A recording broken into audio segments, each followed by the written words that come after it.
Hey, welcome back to Simply Social Work here in my fully set up space. I finally have pictures up. I think they turned out really, really good.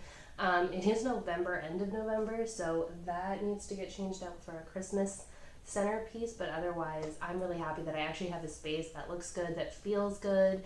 My whole office is water themed a little bit, down to even this sound machine that I have for the limited in-person, like a white noise machine to kind of cancel out background noise and to make my office as confidential as possible. So even off camera, there's two other water pictures that I love, and I grew up on the water. So here it is. Let me know what you think.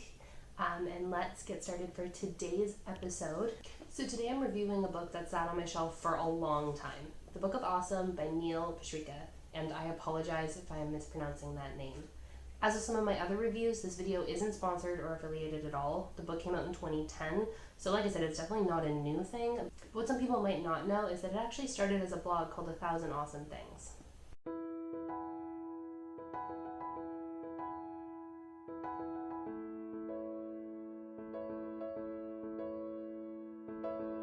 Alright, so let me tell you, right off the bat, this book is a breath of fresh air. We are so often stuck in the negative these days. We're tired, stressed out, and stretched too thin.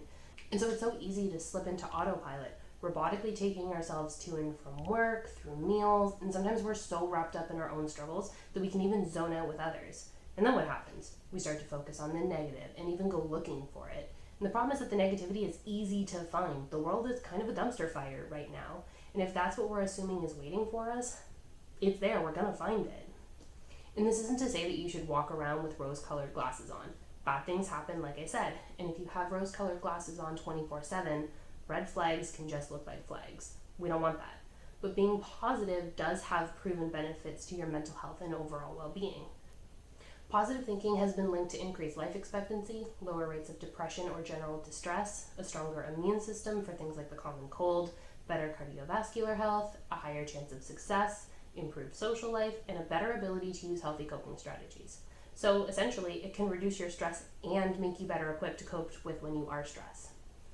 And this book has a strong nostalgia effect to it too. So at one point he's talking about old playground equipment, the dangerous kind. And when we got to that, I actually stopped and I felt that. My childhood playground was put together with some spare wood, chains, pipes, and a couple of big tires. It would never be a thing today. And as soon as I read the title of that chapter, I was instantly taken back to playing grounders on that splinter-filled death trap. Because it really was. This thing was not safe.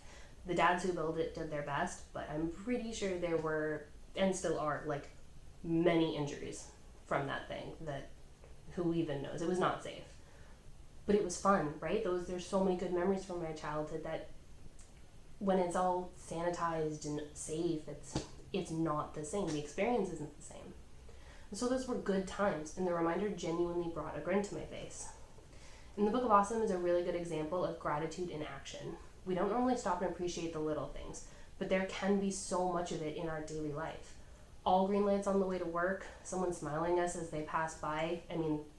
I guess pre-COVID, when you could actually see people's whole faces, but things like that can be such mood boosters when we actually open ourselves up to them. By actively practicing gratitude, you'd be surprised how many good things happen to you in a day or happen around you that you're not even noticing. And this book stops and makes you think about them. They remind you of those things. And again, this isn't to say that you should walk around with unending optimism all day, just that wearing blinders to the possible good around you isn't helpful. So is this book worth the hype it got a few years back? I'm going to go ahead and say yes. I actually still read this, and I find myself coming back to it, reading a page or two here and there when I need a pick-me-up and I'm struggling to practice gratitude, or I notice I just have a low mood and want to smile for a couple minutes. So this one is a solid 4.5 stars for me.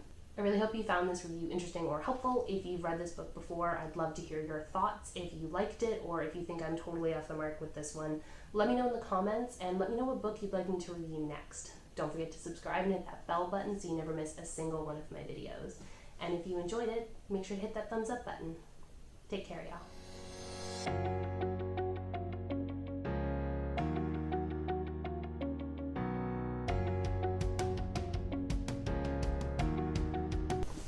Wow, I'm sucking today. It's been a while.